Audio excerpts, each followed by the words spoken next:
Hello and welcome to this BFI London Film Festival Screen Talk with David Byrne. I am Terry White, the Editor-in-Chief of Empire magazine. I'm thrilled to be here today with the man who is a musician, an artist, a writer, a filmmaker, and we are going to be talking today specifically about filmmaking throughout David's career, specifically about this new adaptation of his hit Broadway show, American Utopia. David, thank you for being with us today. Thank you for having me, inviting me to do this. Thank you. Okay, well, let's start with the title, American Utopia. What does it mean? A small question. What does it mean? A small question. It was actually suggested by a friend, and I thought, oh my God, that's a kind of bold, audacious kind of title. Are people going to think that I'm saying that we're living in a kind of utopia, mm-hmm. or is this going to be taken in a kind of wrong way? Or are people going to think that that it makes it too, say, U.S. centric? Mm-hmm. I had a lot of questions about it, but I thought, in the end, no, we are going to address a lot of issues in this show, and visually and musically and through talking. And so I thought, no, let's go for it. Either, and it's not meant ironically. No. It's not meant like, it's quite sincere. And it's kind of an aspirational utopia, although utopia is, of course, something that's impossible to achieve. But it's kind of an aspirational idea of how can we kind of step a little closer to that. And do you think there was a surprise for people in the sincerity? Did people automatically assume it must be ironic or playful in a way that you didn't intend it? Yes, I think given my past work and the way people view what I do, the people assume that it must be ironic or I must be kidding. But then when they see the show, people who have seen this film, they realize, no, he's quite serious about this. And would you say it's optimistic? Yes. That's what I gather from reactions of other people. It's joyful, hopeful, optimistic in the sense that, well, there's an awful lot of work to do. It's not optimistic in the sense of everything's going to be just fine. It's kind of like we've got a lot of work to do, but things are not impossible. And do you think, because it doesn't have I suppose, a conventional narrative plot, but there's certainly an arc. How would you describe that arc? Well, in retrospect, I think it revealed itself as we started as it began as a concert and then got refined and the kind of the arc was kind of emerged and then was kind of emphasized a bit more. I think it's an arc of a person, that would be me, who is very much inside himself. The show begins with me holding a brain.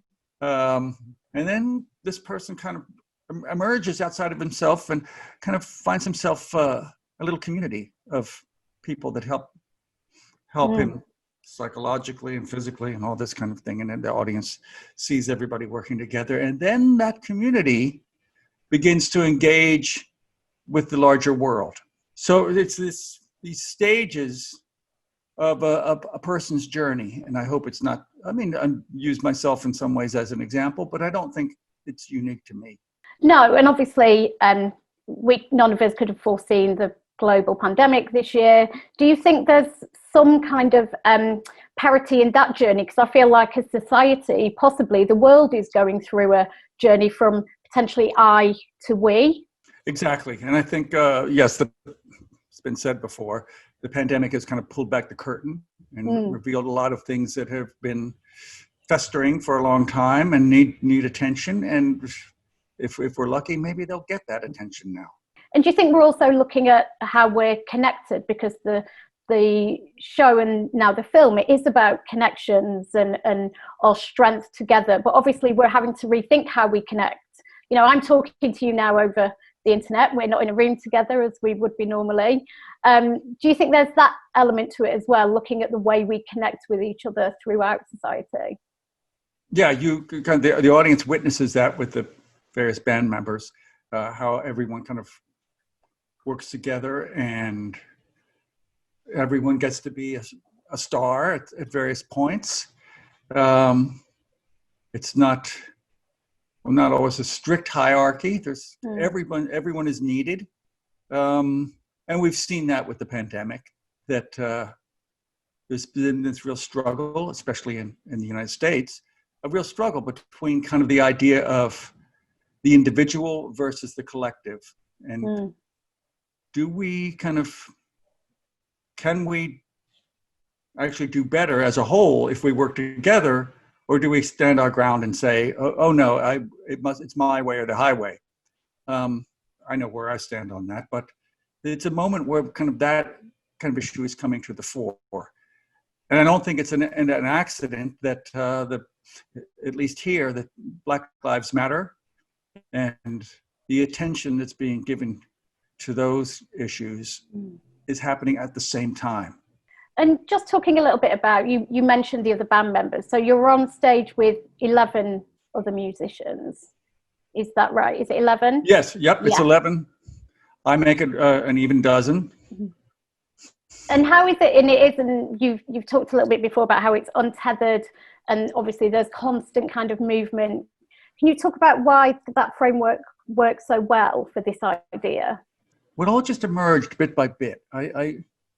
I'd done things before where, say, I'd worked with a brass section on stage, and it's not uncommon for, like with marching bands, that a brass section can not be tethered to microphones or risers or any of that kind of stuff. And I realized you can do this more and more.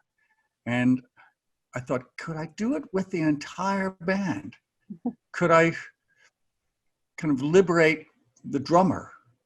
Well, I can, but it means having 6 drummers in order to achieve that kind of whole sound of a drum kit and percussion. Have a key. Can I have a keyboard that wanders around as well? Yes, that's possible now. So I realized that by doing this, it means a lot of wireless channels, a lot of technology kind of that's invisible behind the scenes. That it meant I could have an empty stage. I could clear everything off. No mic stands, no risers, no sets, none of that stuff. The set is basically the emptiness. And that to emphasize that emptiness and make it visible, make the emptiness visible, I had to kind of frame it. So I discovered that I could use a kind of lightweight chain curtain, kind of a 3-sided box. And so the audience, that's what the audience sees. They see us inside this kind of 3-sided chain box, and everything, we're the only things there. There's no other stuff in there. So it in a way it becomes all about us. It's all about how we relate to one another, how we relate to the audience. I think the audience realizes that. They realize that what they're looking at is people. And they're not looking at stuff. They're looking at people. And that has a huge impact. Well, and people with no shoes. Yes, people with no shoes. No shoes and wearing the same outfits. Was that again about the kind of democracy you were going for on stage, or was exactly, that purely aesthetic thing? Yep. Yeah, it's a little bit of both. I thought that having everybody in a kind of uniform, in this case a kind of gray suit, it makes us a kind of team. We're a little team, a little tribe, and we're unified that way. Nobody stands out more than anybody. Everybody's dressed the same, so nobody stands out really more than anywhere else. But then, given that they were suits, I thought, I'm not going to have us wear big, clunky business shoes. That might look smart, but it's going to be that's going to inhibit things a little bit. So I thought, let's see if we can do it barefoot. And let's see if our feet can hold up to that. Which for the most part they did. which for the most part they did. Some people were a little bit more reticent than others, either because of arch problems or germophobia, but it all worked out. Clean stages. I'm sure clean stages were a necessity. Yes, they do have to be mopped down before we do our show. And if we go back to where it started, it was obviously an album initially, which obviously you performed. I saw it in London in I think 2018. And so what was the step from it then becoming a Broadway show? Shortly after we started the concert tour, I'd heard rumors that Broadway producers thought this show could work on Broadway. I think they'd seen the success of the Springsteen show, which is a very, very different thing. But they thought, pop music can work on Broadway. What a thing. So there was some interest, and that kind of churned around in my brain. And so at the end of the tour, I thought, okay, let's see if we can make this happen. This will be interesting. It's a completely different setting. The audience comes with different expectations. I thought, I'm going to have to adapt the show to make it work in that context. A Broadway audience is, unlike a concert audience, they're not really up for dancing by the third song.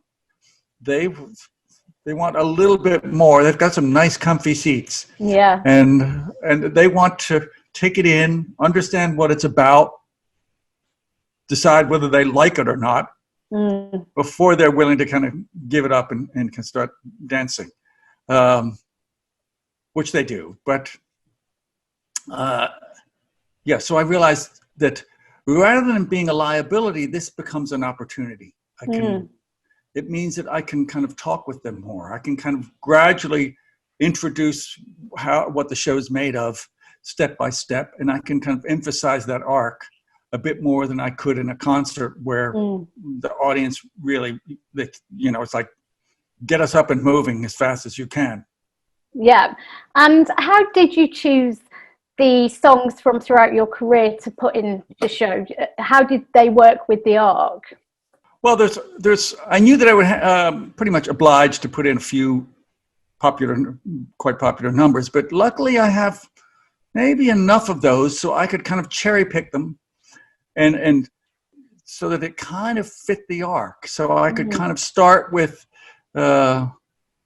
songs that kind of seem to be from the perspective of somebody who is very kind of inwardly directed, and gradually kind of build out from there and pick songs as best I could that seemed to reflect that. And when it did come to making it into a film, and it is, I have to say, it is in much like some of your previous work, it isn't, I wouldn't say it's a recording of a concert, it's a film in its own right. And obviously a huge part of that is Spike Lee, who obviously directed this film. So how did that come about? And did you already know, that you wanted to make this piece of cinema, and you spoke to Spike, or how did that come about? I'd either heard or had an idea that there might be a possibility of turning this into a film. And so I'd known Spike not well, but kind of we came up in parallel. We'd crossed paths a number of times. So I reached out to him and said, Spike, we're doing some out-of-town tryouts in Boston, kind of getting this show into shape. And there might be some interest in turning it into a film. Do you want to come and see it? Which he did. And by the end of the second show, he said, yes, I'm in. I want to do this, which is great. He came to, 7 or 8 shows. Wow. Before we started filming, so that he knew the show kind of backwards and forwards very intimately. We'd be playing and we'd just look out and go, oh, there's Spike. He's dancing in the aisle. Again. Yes, again. It was a great feeling. And so between Spike and his DP, Ellen Kuras, they made a plan of how to film different songs, how things would begin, how to capture this moment or that moment. It was very much planned out. I mean, obviously there were some accidents, happy accidents and things that happened, but a lot of it was really planned out of how, because there's so much movement on stage, it's really about capturing this kind of choreography and this movement when the band shifts from one side of the stage to another, or when they come from upstage to downstage, and you want to capture what that feels like.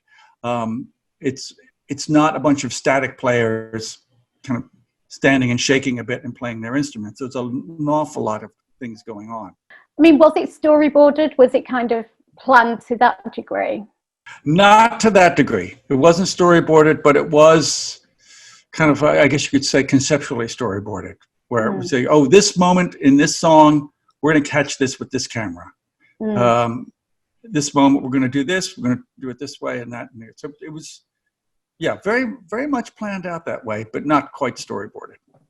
And how many, was it like Stop Making Sense in that you filmed over multiple nights to kind of get the film you want, or was it one night?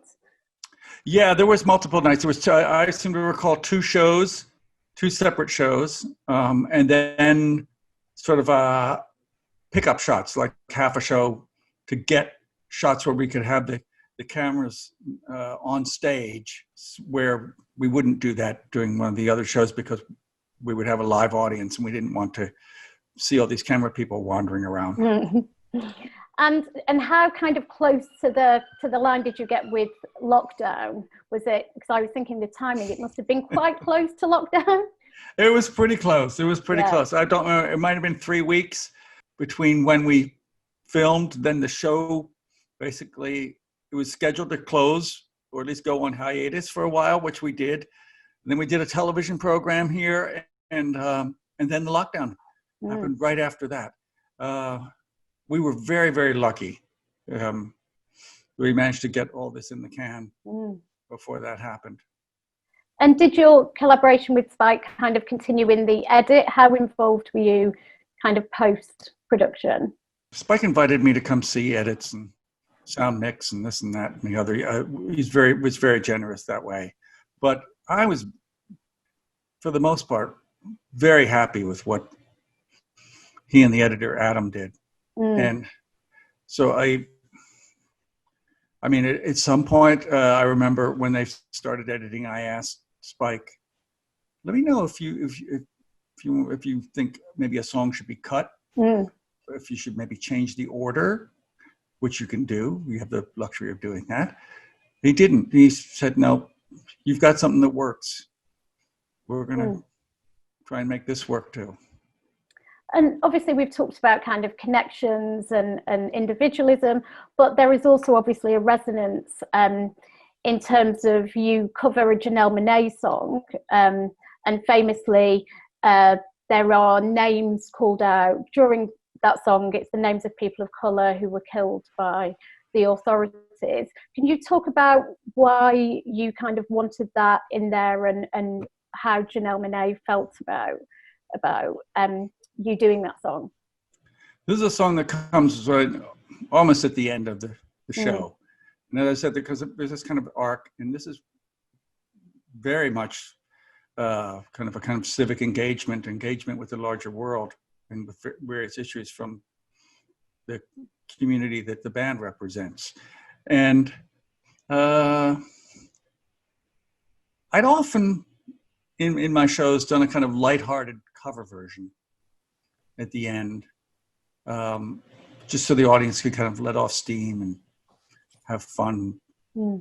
But in this case, I thought, we're living in really, really kind of treacherous times. And we're living in times where we kind of, as citizens, we have to engage with all these issues that are out there. We have an obligation. We can't just kind of duck it and say, okay, let's just have a good time.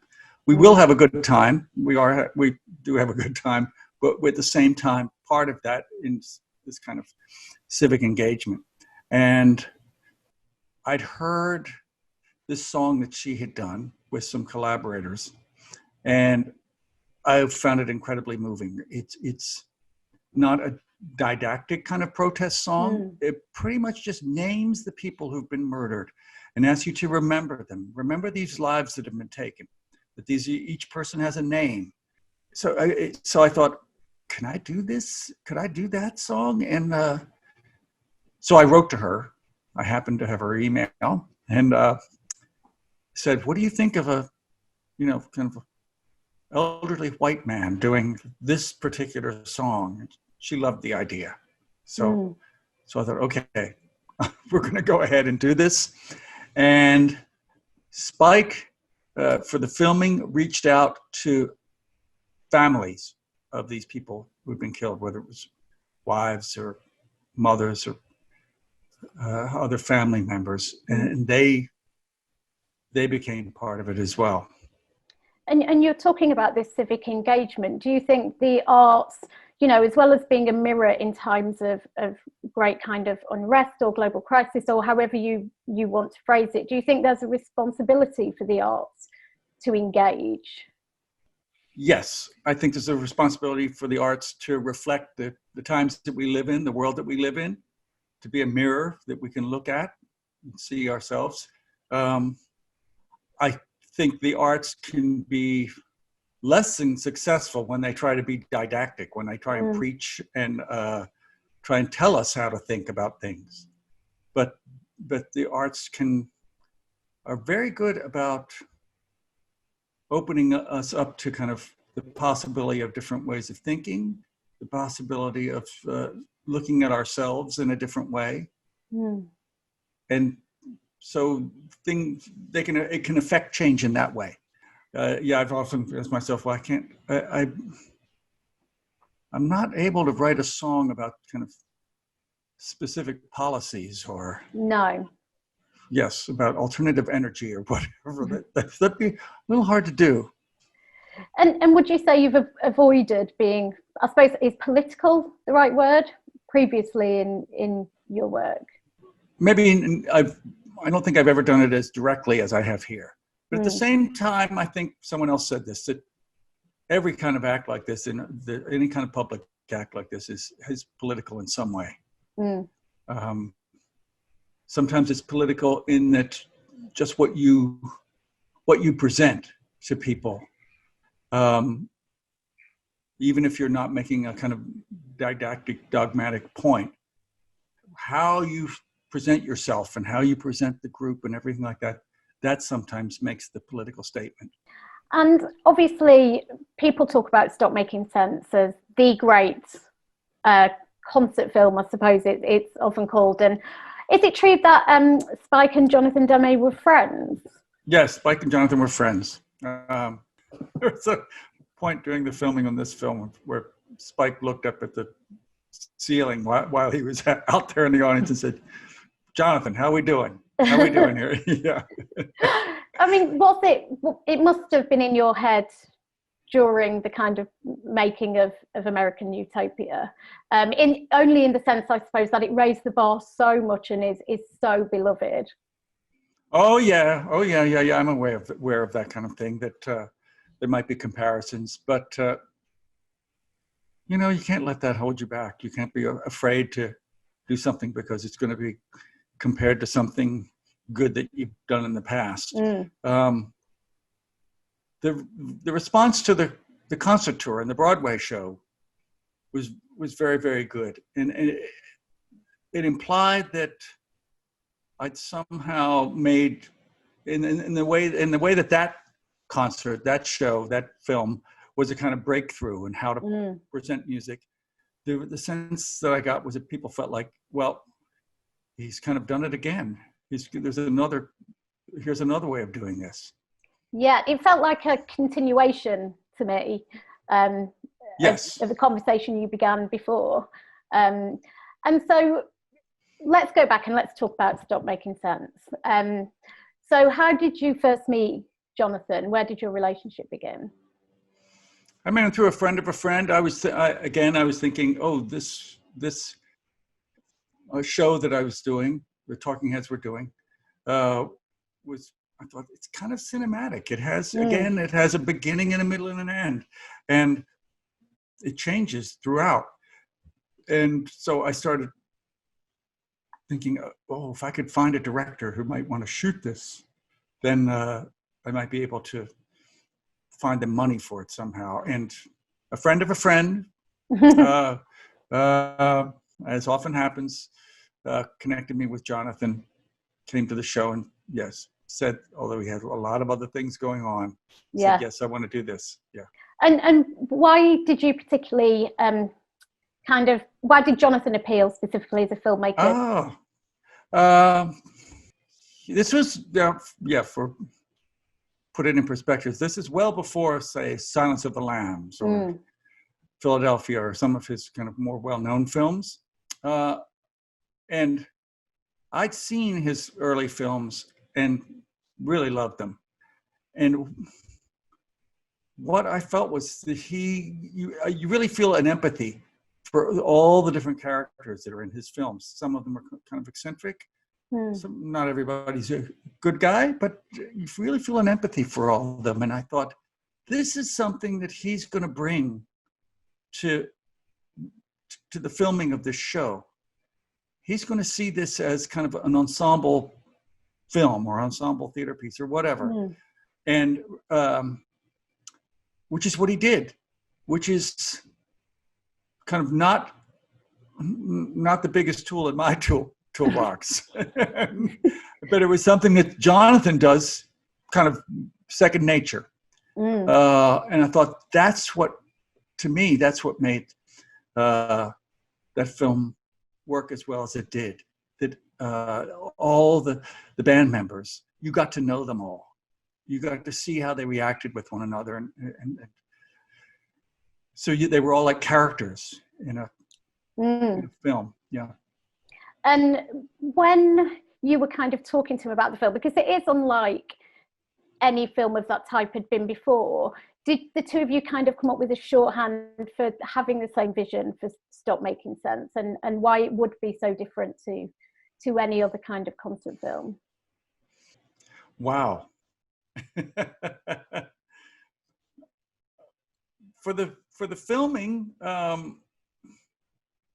Jonathan had a great idea that he would film first from one direction, then the other, thereby kind of avoiding seeing the camera work. He also had this great idea that you shouldn't see the audience. He wasn't going to do cutaways to the audience until near the very end. Often there are, in concert films and things like that, there are cutaways to the audience and you see people cheering and clapping, which in a way is telling you as an audience member, this is how you're supposed to be feeling. Yeah. Look, these people are having a great time. You're supposed to be having a great time too. But he realized, no, we're not going to tell people how they should feel. And until maybe the very end, when hopefully the film audience is already kind of reached that point where they're feeling the same way, and you can show that there are other people dancing in the aisles and all this. So I was definitely in agreement with all that. And Jonathan was incredibly generous in that he invited us, the band, into the editing room. Because we knew the show so intimately. We knew that here's a moment where this person kind of does this bit of a dance. This was a person where this person does a kind of special flourish or whatever. And so we could kind of point that out and go, oh, there's a thing going on right here. And if you have a camera that got it, there might be something interesting there, which was very generous of him. Yeah, and is it correct that you were involved very heavily in the aesthetic, the staging, the lighting, stage design? Were you kind of very across those details? Yeah, again, it was pretty much a film of the show that we were doing, which that was what it was. It was a show that showed you how a show is put together. It starts with an empty stage, and then all the various bits come out, whether it's amplifiers or drum risers or the lighting, the screens, everything kind of comes out one thing at a time until you've seen all the elements arrive, all the players and instruments and everything, and then it all gets put into action. And so that was part of the concept. And the other part of the concept was not to use any colored lights. I don't know why that is exactly, but I realized that different kinds of lighting instruments, whether it's sodium vapor lights, fluorescent lights, tungsten lights, they all have their own color. Yeah. We see them as white in a way, but they all have their own color quality. So I thought, just let them be what they are, and let that provide the changing color moods of the thing. And so, as you say, he didn't invite you in the edit. So how kind of involved were you in the edit? As you say, were you there to kind of help in terms of the chronology or the narrative thread, or were you feeding back on specific things? And was that did that give you a bit of a taste for filmmaking? Yes. Our input into the editing was more kind of as helpers, I would say. He was generous in that we would, as I said, we would say, oh, there's a bit where Edna does a really nice, really cool kind of dance thing right here. So if you have a camera that caught that, that might be a good thing to grab right there. So it was more about us kind of knowing the show kind of inside and out, and all these moments that happened, and we could point them out rather than kind of imposing our will on how he was going to put that together. And yes, I had directed some music videos before that, which is a very different thing. Of course, they're only like 3 minutes long or whatever. But seeing this process going from 35 millimeter film to the editing process and the sound mixing process, I realized, oh, now I see how it's done. And Jonathan was generous enough to kind of allow us into that whole process, which of course doesn't usually happen with actors. Yeah. They're often they get to see it at the end when it's all done. But it made me a little bit familiar with the process and not so frightened of it. So I thought, oh, I might want to have a go at doing this now, kind of step up from doing music videos to doing something a little bit larger. And had filmmaking been something you'd been interested in? Obviously, you move around mediums, you're not just a musician, you dabble in lots of things. I use the word dabble, but you are proficient and wonderful in lots of things. And had you ever had the kind of ambition at any point earlier in your career or as a kid? Yeah, I loved films. I was introduced to kind of, I guess what you'd call art films or European films or other kinds of films when I was at art school, and which just kind of blew my mind. Yeah. I'd never seen anything like that growing up. Didn't like them all, but they were all like something I had never imagined before. And I realized that film can be a lot more than what I'd seen at the local cinema where I grew up or on television. So it was all very exciting.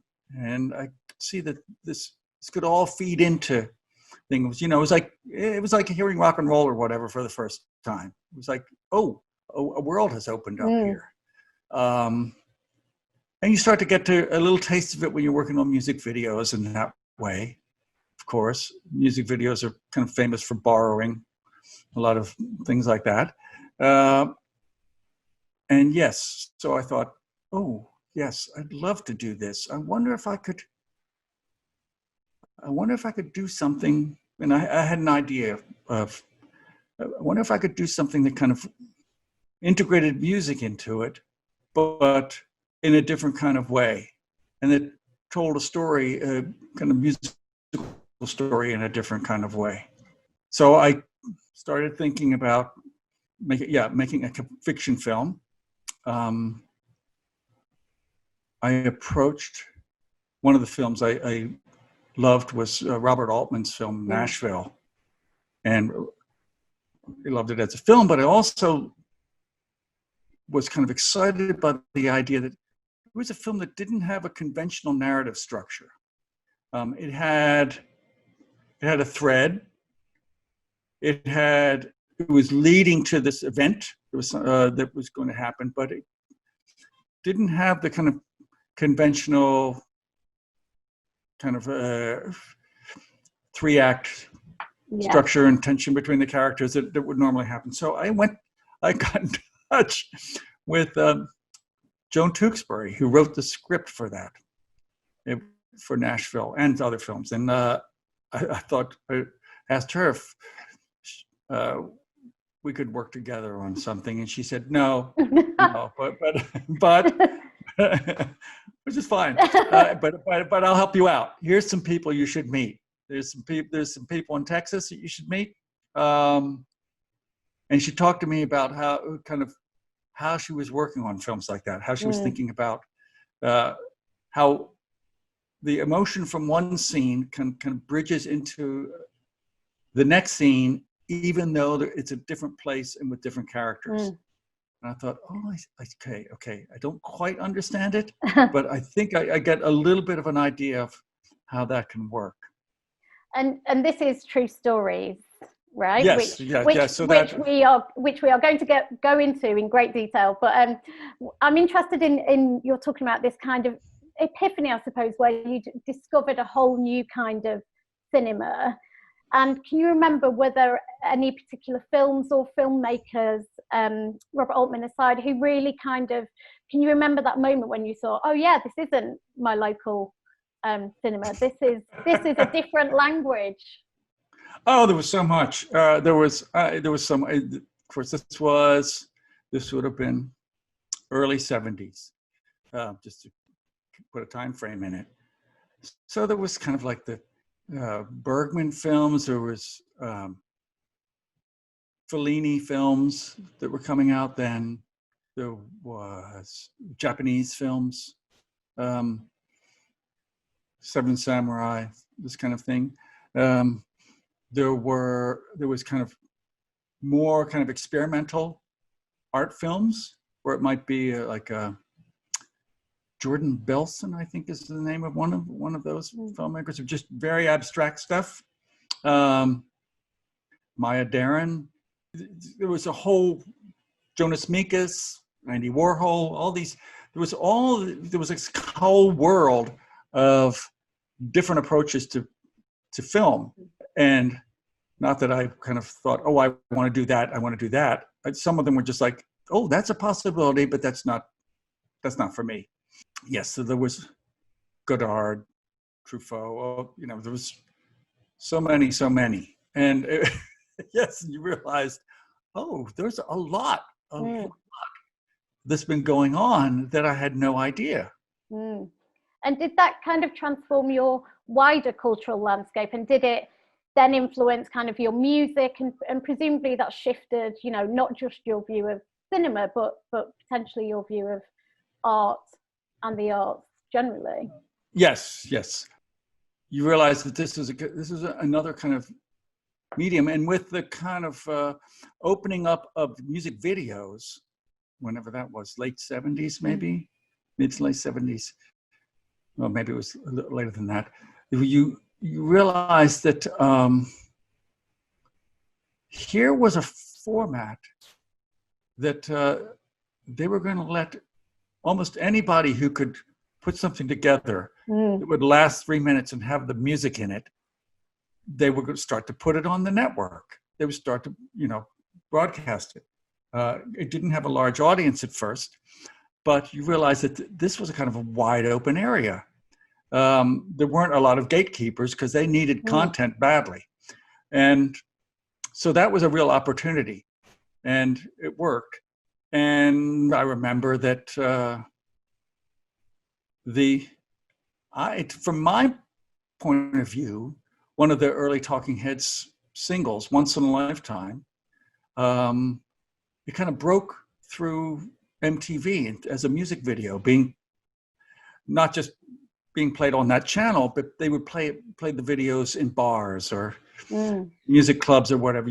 I remember going into bars and music clubs, and there'd always be a big TV screen or whatever, playing videos back to back. And do you think there's almost, as you're talking about, an accessibility through those short form videos, which then potentially led you on a path? Absolutely. There was myself and lots of others who were also inspired by all these films that we'd seen, whether it was experimental films or kind of also non-mainstream cinema.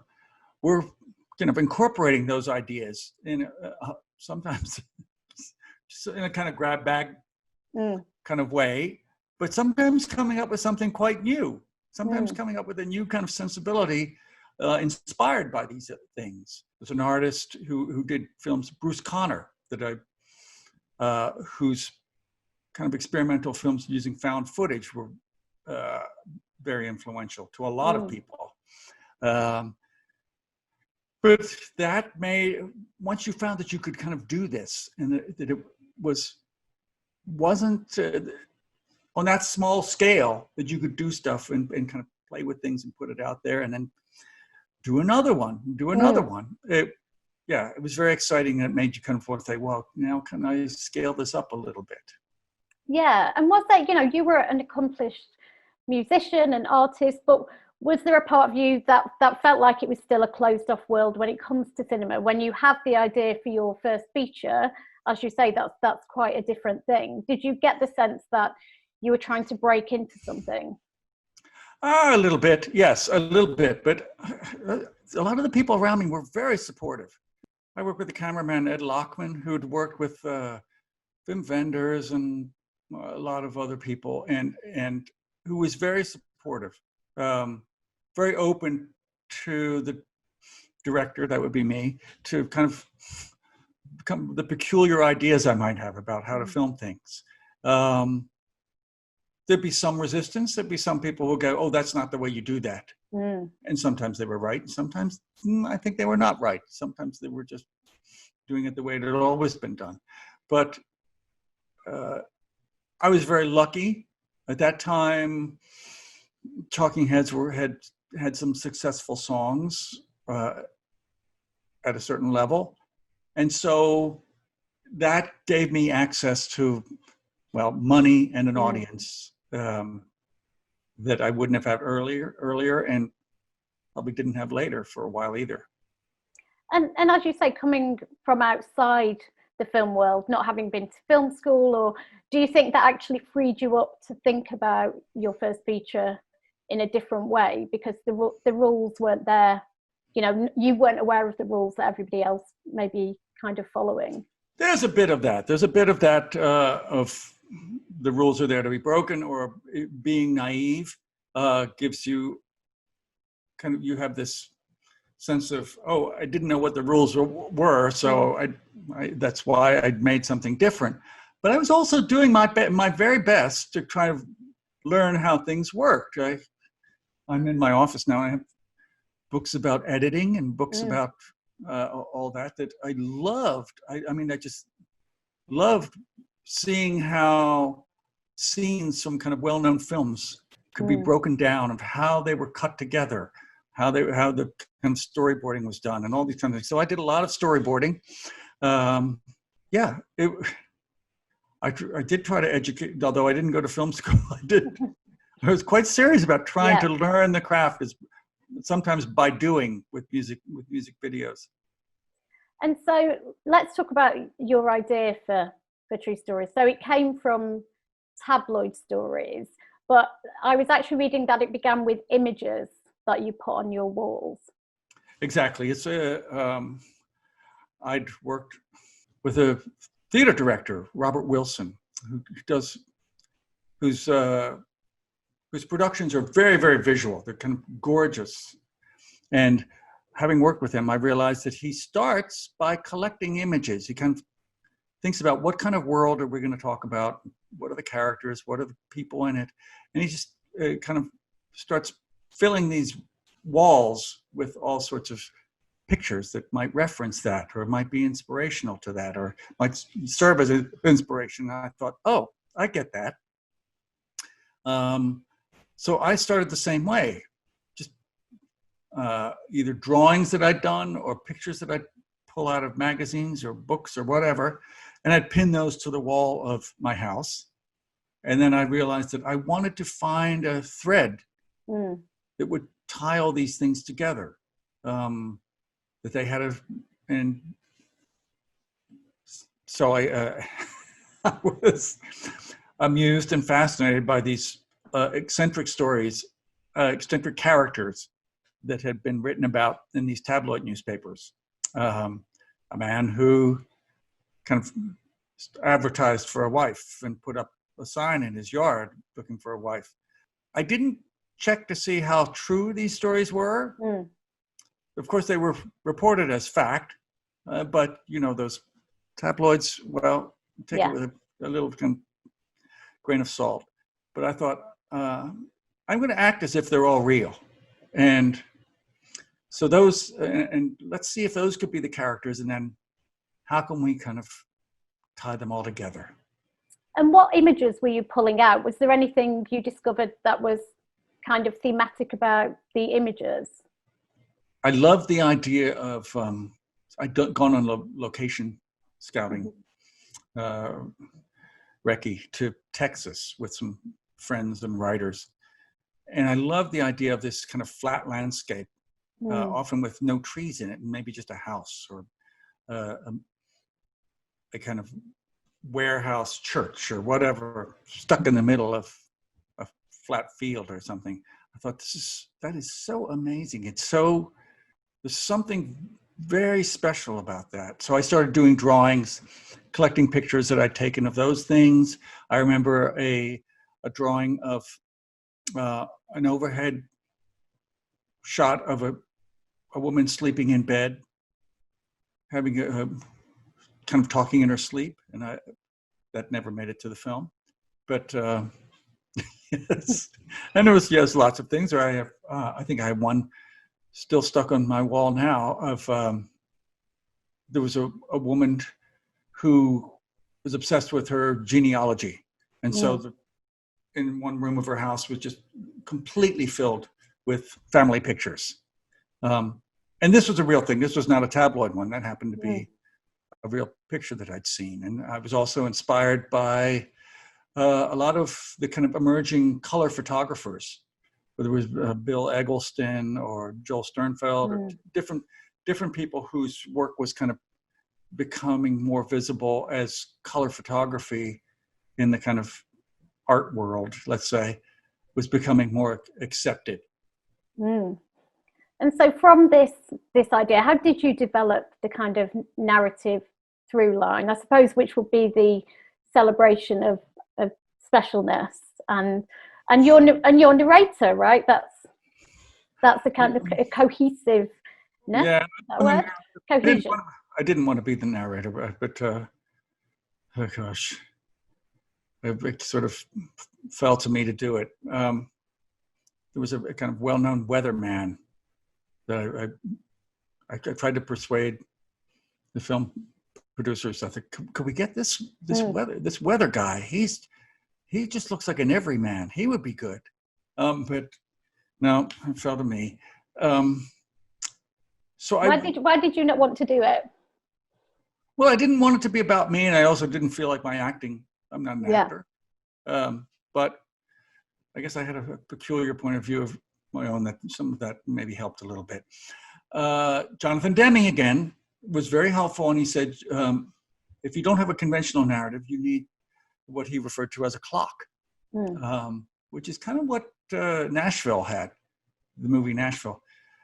So in this one, we had this kind of what we called the celebration of specialness, which was based around, I think, the sesquicentennial, 150 years of founding of the country. And so it was kind of local talent show. And I thought everything's going to keep mentioning that, so everybody knows that this thing is coming up, people getting ready for it, and they're working on it. So you're building towards something.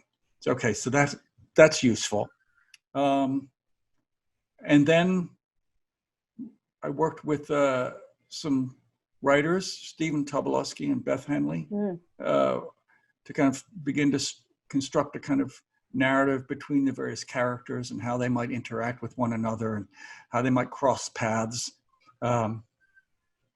Sometimes it was me as narrator who would introduce a character and visit them, but in other words, sometimes it was one of the other characters that would connect with one of the other ones. And I thought, okay, let's try and do that. And then I realized that maybe every 10 or 15 minutes or so, we're going to need a song.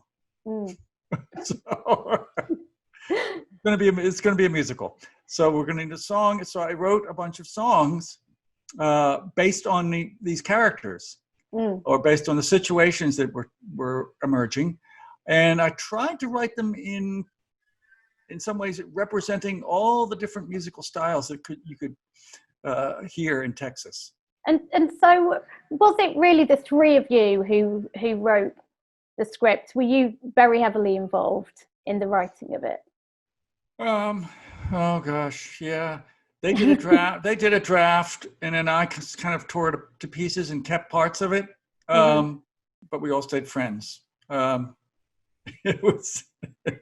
And did you have to pitch for funding, and then, as you say, you had a team of producers, and was there any kind of difficulties in terms of staying true to your vision for what true stories would be? Because obviously when you make a film, there can be many execs involved, lots of notes, and lively conversations, I suppose, about certain decisions. As I said, I was in a very, very lucky position where Talking Heads had a few hit singles, and I guess Stop Making Sense had been out by then. And so I thought there was a feeling that people were going to support me in what I wanted to do, which is, yeah, of course, very rare. It was, of course, not a huge budget. I worked with a producer, Ed Pressman, who had done some interesting films, Badlands, and I think did he do Days of Heaven? I'm not sure, but yeah, he'd done some interesting films. A line producer, Karen Murphy, who had done Spinal Tap and some other films. But yeah, between them, they were very understanding of kind of preserving the artist's vision. And I wanted it to work and be accessible to people. I wasn't about making a film that was just going to be so bizarre that nobody would get it. I wanted it to be accessible. So I agreed to, say, test screenings and all that sort of thing, which in this case meant that some scenes got cut, things got arranged. We did some reshoots. Some characters who I thought were really interesting. The audience didn't like them. And I realized, oh, okay, I can fix that with just a few lines. It's amazing sometimes how little it takes to turn around the perception of a character. And was there anything in those groups you're talking about, those test screenings, that surprised you, or you found really difficult to kind of to take it and change the film because of what they said? Well, it's always difficult when some scenes that you've thought were just beautiful or strange or wonderful, you realize that's not essential to the story, and it's probably going to have to get cut. Of course, I didn't want everything to be just cut so that it was just story. But I realized that sometimes if you can detour away from the story too much, the audience would kind of wonder where are we going? Yeah. Yes, there were things like in the original version, it ended with a wedding and then a funeral, and the audience didn't like ending with a funeral. They did not like it. And so I realized, no, okay, emotionally, the ending actually happens before that, so we have to kind of get out quickly. And how did you feel about the reception the film received? It was well received in Britain and Europe and elsewhere. In the In the US, it was sort of well received. Texans loved it. But in many cases, as we talked about earlier, a lot of the folks in the US thought that I was being ironic and thought that I was making fun of these characters and kind of looking down on them, which I didn't think I was. And I thought that Texans have a kind of the ability to laugh at themselves as well. And they can be pretty eccentric. So I thought, no, this is the way they are. And so there was a little bit of a kind of tough reaction there in some quarters, but gradually I think that sort of faded away as kind of a younger audience started to discover the film. And such a, you know, wonderful group of actors, and John Goodman is just wonderful. Oh my God, he sure went on to great things. Yes. But I just think he just dazzles in this film. Yeah, he was amazing. He was never happy with his own performance. Very, you know, as many actors are like that, where they always feel they can do one better.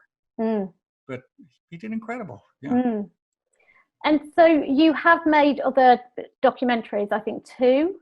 Yeah, I did one in Brazil. I did one in Brazil. Yeah. I don't think those are available yet. They came out on DVD, but then, yeah. But not another feature. No.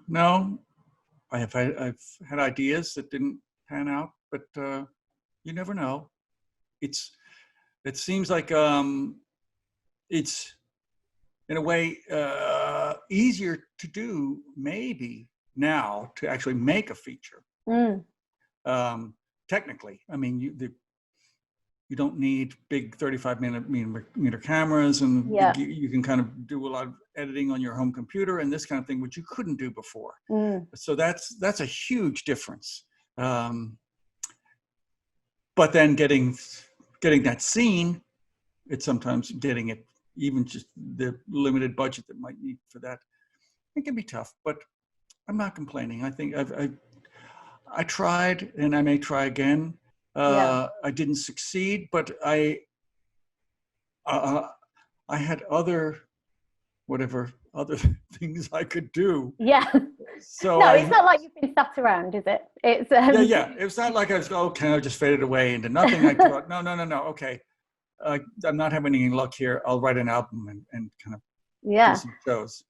And do you have kind of one big burning idea for a feature that you'd like? I'm not saying tell me it, but do you have one that you'd like to be realized?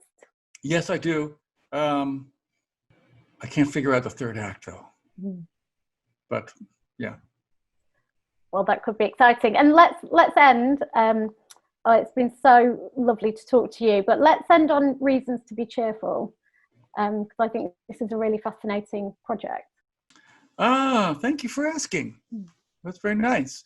A number of years ago, not too many years ago, before the last US election, I realized that I was getting kind of somewhat depressed and anxious and aggravated by kind of the news that I'd read every morning. And so I started collecting, as a kind of antidote, I started collecting things that gave me a little bit of hope and a sense of possibility. And just collecting them on my laptop. And I realized after a while I'd accumulated quite a few of these. So I started writing them up and posting them online. And then about a year ago, I decided to be a little more professional about it. And I put together a little team. There's some collaborators, editors, writers, and they have writers that they further afield, and web designers and social media person and all that sort of thing. And kind of we do about 3 stories a week on things that have happened around the world where someone has solved a problem and has succeeded at it in a way that is, very inspiring. So we're not interested in kind of good ideas. not to denigrate good ideas, but we want things where the idea has been put into place and has actually been successful. Because then we can say, look, this place or this person or this community has done this. Maybe somebody else can take that as an example.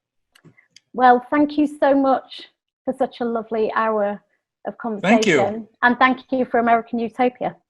Thank you very much. Thank you. Thank you, David Byrne.